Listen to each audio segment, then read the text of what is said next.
Hey Rockstars, I'm JB, expert salesperson and master presenter. I'm the doctor, psychologist, and behavioral expert. This is the Entrepreneur Mastery Lab podcast. We're high-performance coaches that help service-based professionals and entrepreneurs take their skills to the next level. 70% of entrepreneurs fail, which is why every week we have real talk with real entrepreneurs to help ensure you are not one of them. We're also the inventors of the Be Rich mindset, where we rise to mastery, inspire greatness, celebrate knowledge, and help others along the way. So join us in the lab. And now, on to the show. Welcome back to the Entrepreneur Mastery Lab podcast. I'm JB. I'm the doctor. For all of our listeners joining us again, thank you for continuing to support us. And if you are listening to us for the first time, we are high-performance coaches and consultants. We are hyper-specialized on helping entrepreneurs and service-based professionals on what we consider the three pillars of success: productivity, presentation and positioning, and consultative sales. Say that 5 times fast. We also believe in the Be Rich mindset. Now, we all know you want to be rich, but when we say the Be Rich mindset, we mean rising to mastery in what you do, inspiring greatness, celebrating knowledge, and of course, helping others along the way. So if that sounds like you, be sure to check us out in our free and private Facebook community, also aptly named the Entrepreneur Mastery Lab. You know, we like to keep it easy for you. Now, we're super excited today because we have a brand new guest joining us, Mr. Thomas Wu of Koyoti Inc. Thomas, thanks for joining. How y'all doing? Thanks for having me. Yeah, super pumped to have you on the show, man. A little background about Thomas here, and then I'm going to let him share a little bit about his own story. So went to school in Boston University grad, BU guy. So I visited there personally. Great school, great town and city. I don't know if any of you have visited Boston, but if you have, it's fantastic. I love, just reading through your bio, Thomas, you jumped into leadership and entrepreneurship really at an early age while you were still in school, which I find fascinating. Maybe you can tell us more about. Today, you are the founder and president of Koyoti Inc., which is a marketing design agency based out of Toronto. You have a big focus on brand strategy. You work closely with local talent, and you also operate and own Baby Nimbus, which perhaps you can tell us more about as well. So we're really excited to have you, man. Thanks for joining us. Thank you for making me sound a little bit more important than I actually am. Yeah, that I've been told I'm pretty good about that, but it helps when I've got something to work with. It's a little harder when the bio is like 1 word or 2 words, which, believe it or not, some people have given us. So thank you for making our lives a little easier, man. So I got to ask, I ask everybody, right? You're in business for yourself. You're an entrepreneur. You've been doing it, I believe, for 7 years now with Koyoti. What's the deal? How'd you end up where you're at? What drew you into becoming a small business owner? Mostly out of need, I think. When I, coming out of college, finishing university, I worked for a year, and I ended up going to help out my father's company. It was hemorrhaging money at the time, and he needed help turning it around. But after being there for, over a decade, it really wasn't for me. And I really wanted out. And but after leaving, it was almost like, I've been on my own for 10 years, being an entrepreneur, being in small business. There's no systems. There's no formula, and there's no routine. And I really felt that at the time, who's going to hire me? But what I did know is marketing. And so at the time, I did the easiest thing that I could think of, which was to start doing promotional items and logoed apparel and stuff like that. So that's how I ended up starting Koyoti. Wow. So I want to dig at this a little deeper if I can, if it's all right with you. So your dad, small business owner, so ran his own company. You graduate from school and his business is dying. It's bleeding out. And then you spent 10 years there. So something happened. between the time you graduated college and the time you left there. You spent a decade there. So it obviously stopped bleeding out.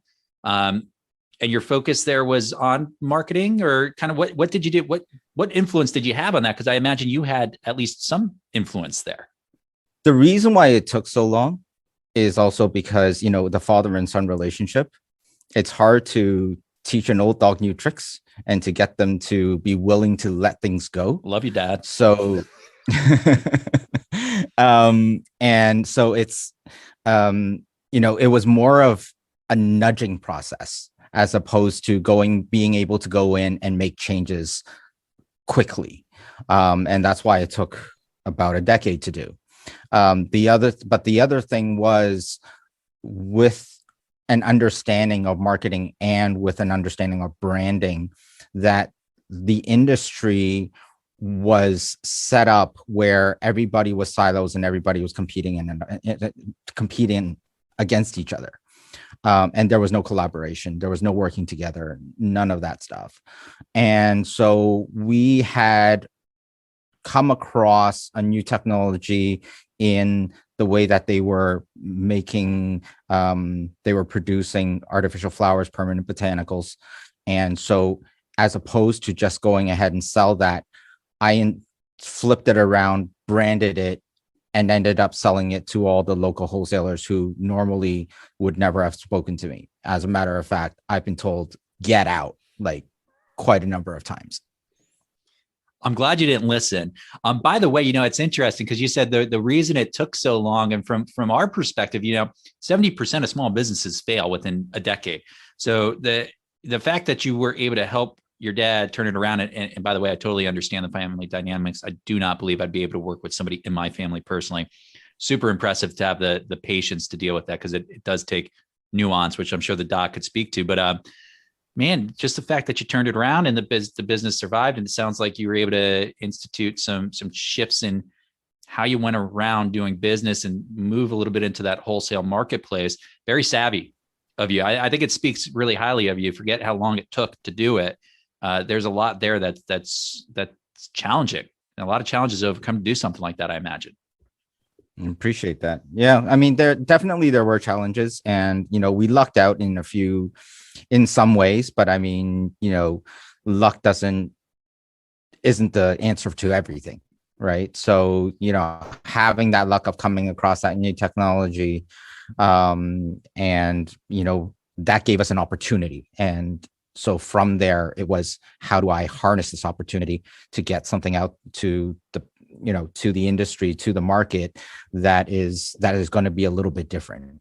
They say the most successful people are not the smartest, they're not the strongest, they're not the fastest, they are the most adaptable.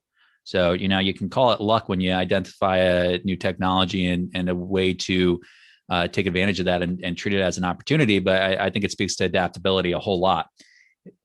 But imagine the adaptability also comes from working with your dad, because as we know a lot of people that are listening have gotten their start even working with family members, and they know that could be a challenge that comes with that, because it's not where we can just like go into our boss and quit one day, right? There's a lot of implications that go along with that. So we can't do the things that we would do in a job that we're just not happy at.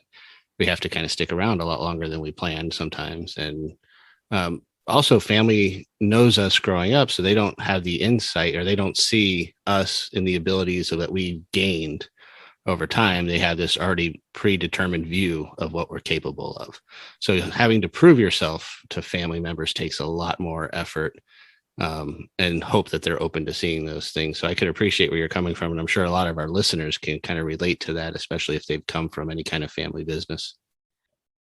There's a saying out there, and I'll probably butcher it, but I think the spirit of it's pretty true. You get the most support from people who don't know you, and the least support from the people who know you best when you're in business.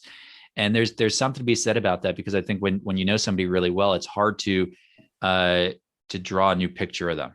If they're opening up a business or starting a business or joining a business, versus where if you're coming out of the dark, that picture is being formed in real time. So there's not something cemented in place that you need to overcome. It's really interesting.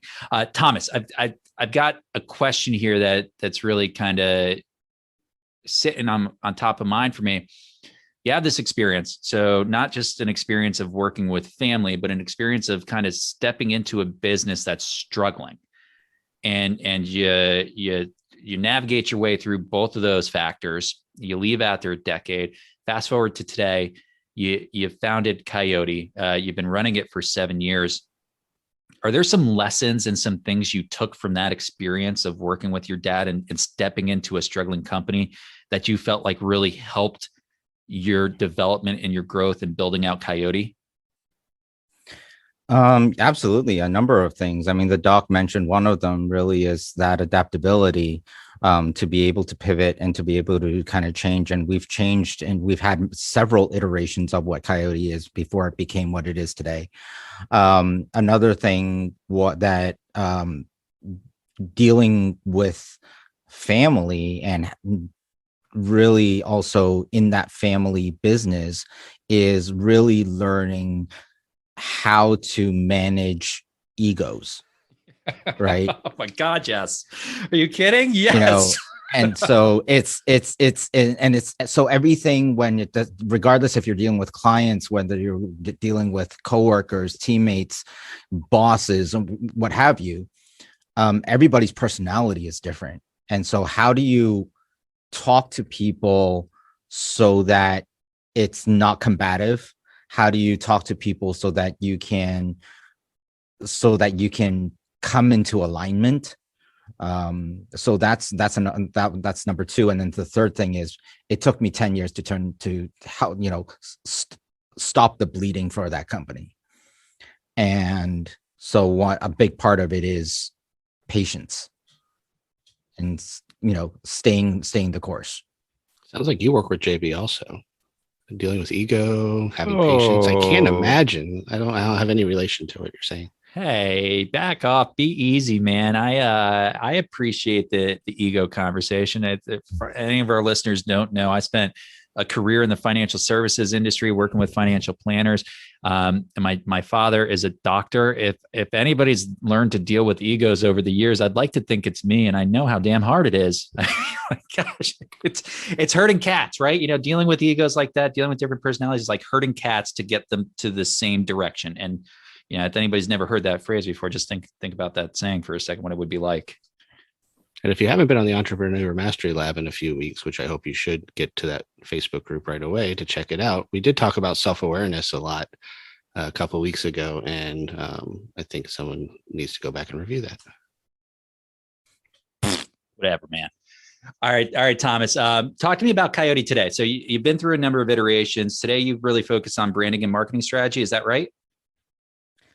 So we consider ourselves an outsourced marketing company, outsourced marketing department for small business operators.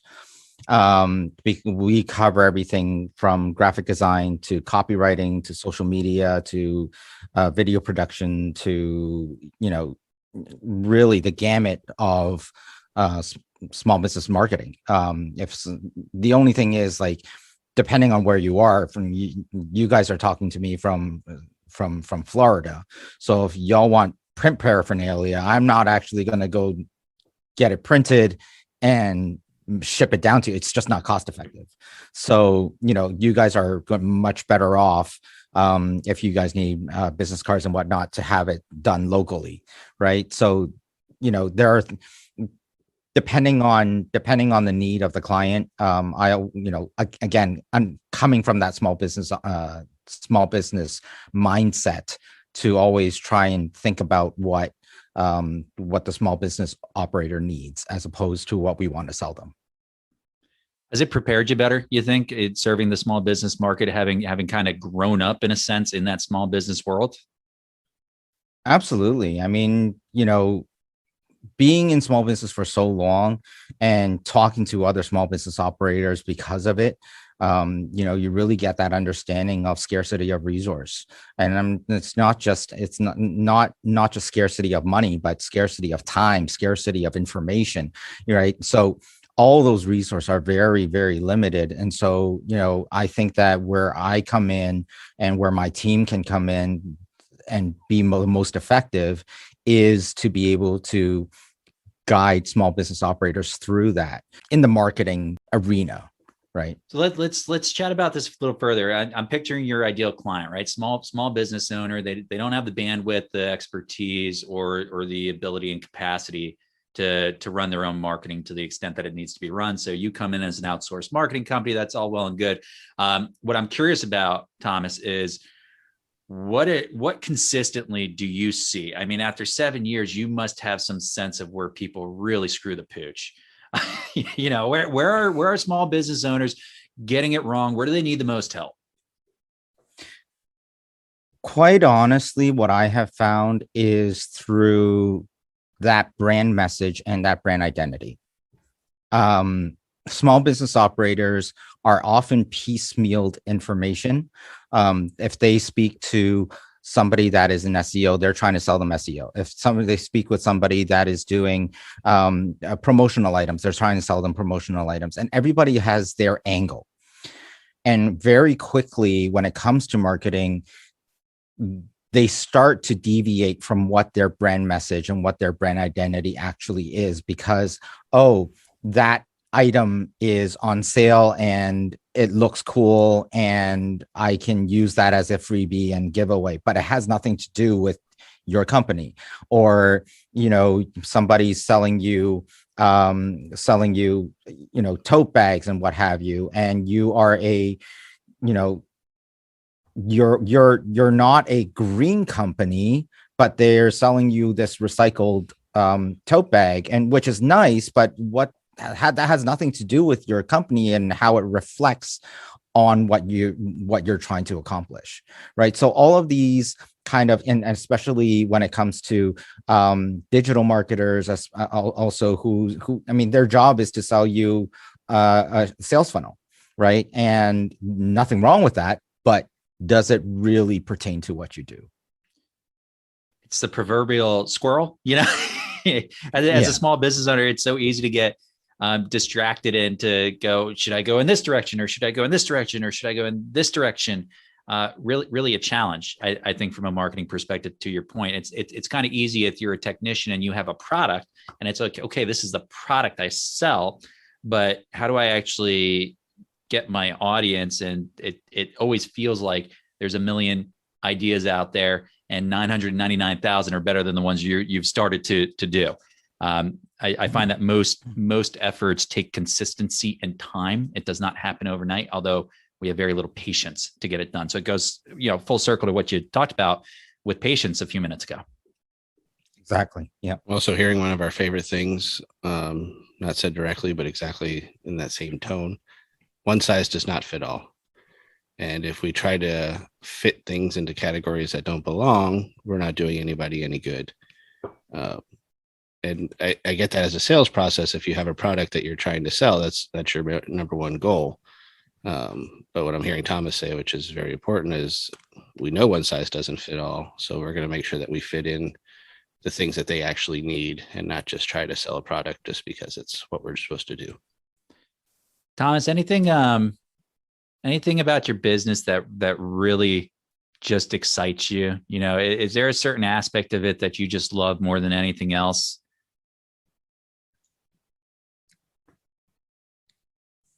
Well, for me, I thought I stumped you for a second. We had a good pause. I'm used to that with the doc. You're thoughtful. That's good.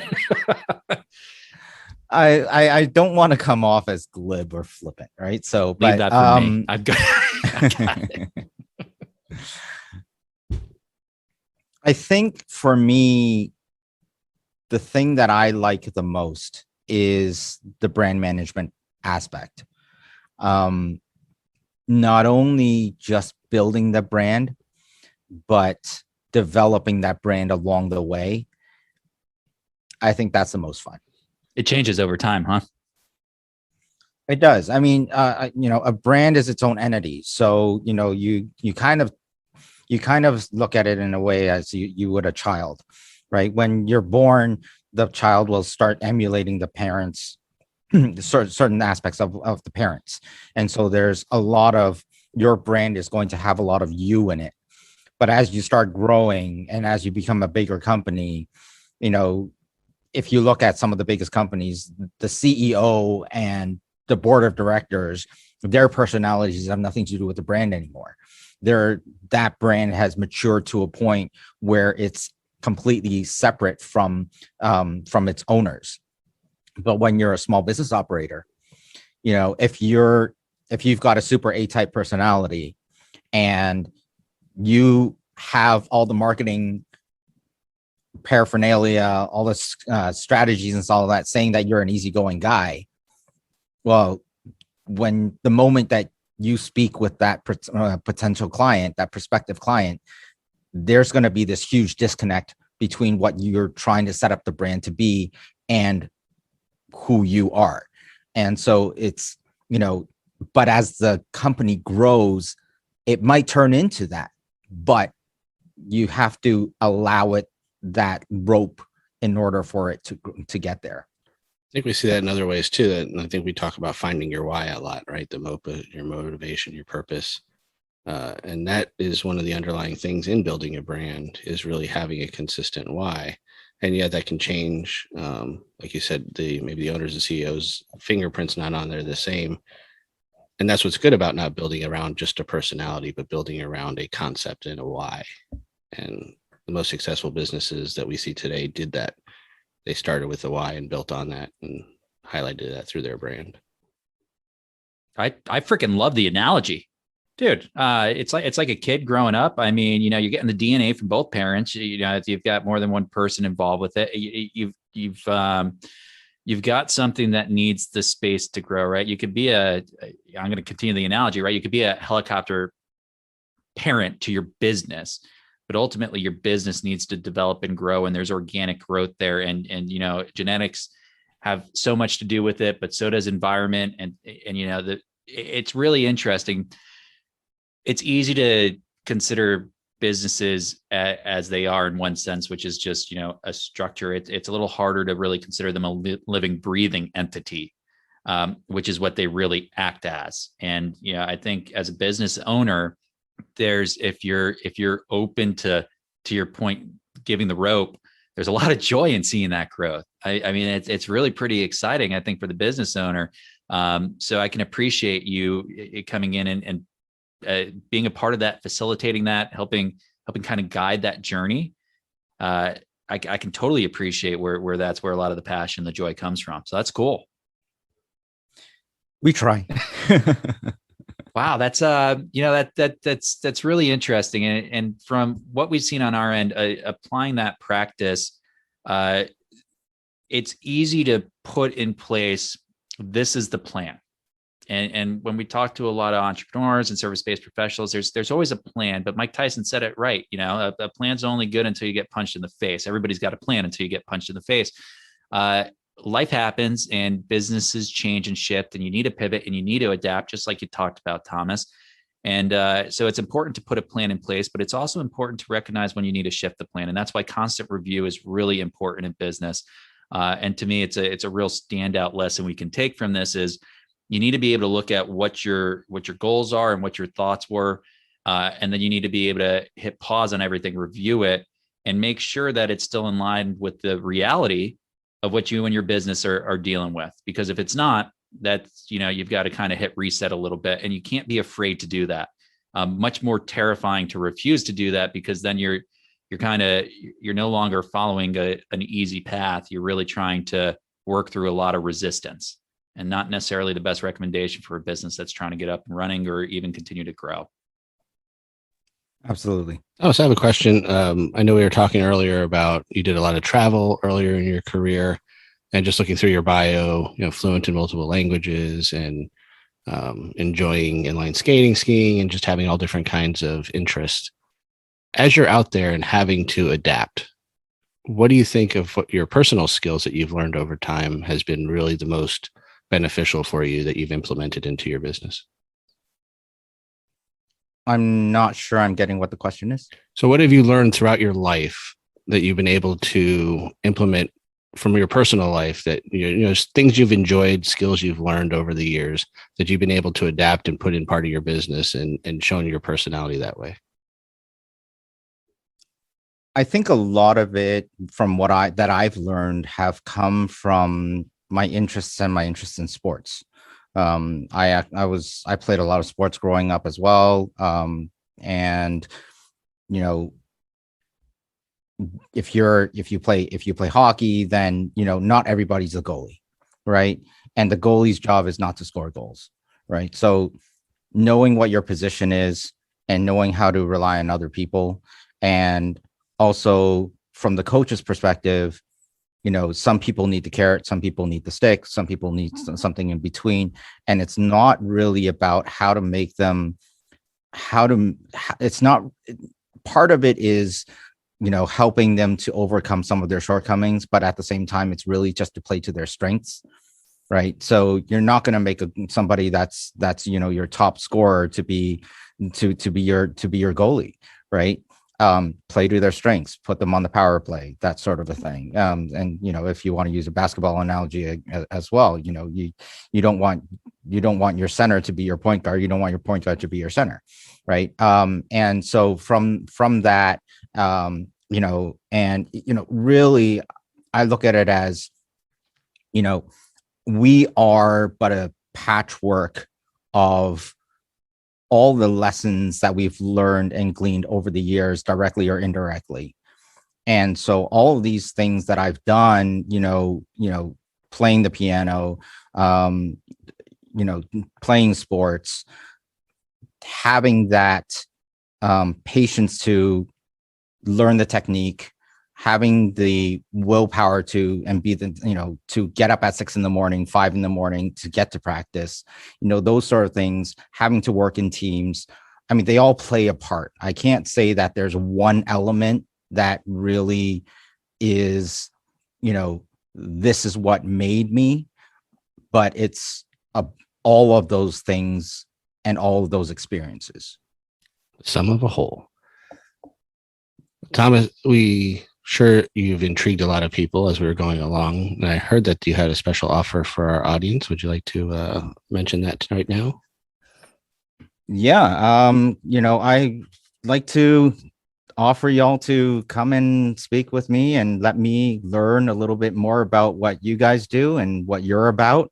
I think the links are going to be in the show notes below. And if y'all want to holler at me, I'm more than happy to.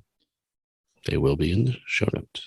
They absolutely will. And dude, I did not give you any warning on this, but I kind of feel like I have to ask for it. Name of the business is Koyoti Inc., right? Like the animal coyote. Yeah. Can you give me a howl? Come on, give me a howl. You got to do it. Come on. All right. Want to do it together? We can do it together. All right. Ready? On 3, right? 1, 2, 3. Ow! Ow! Yes. How? Yeah. Nicely done, Doc. Thanks. That was awesome, man. I love it. Absolutely love it. Thomas, thanks for joining us so much. A ton of insight from the conversation. Really happy to have you on board, and hope to have you join us in the lab so any of our listeners can come meet you and connect with you directly. Really appreciate your time, man. Thanks so much. Thanks, Thomas. It's great chatting with you. Appreciate it. Thank you, guys. Likewise. Cheers. Doc, I am Goose. Really disappointed in your howl. I wanted to make everyone else feel better about theirs. I was doing it for the team. It was like a baby coyote yip.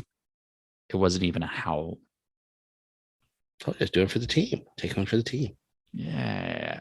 I really enjoyed having Thomas on. First of all, how often do I get a howl on one of our podcast episodes? So I'll take that and run with it. Really, really interesting background and perspective in helping out other small business owners. I really enjoyed that. Yeah, I'm sure a lot of our listeners can relate to a lot of things he was saying, from like starting the family business and having to hang around longer than we expect, and just, learning skills and adapting.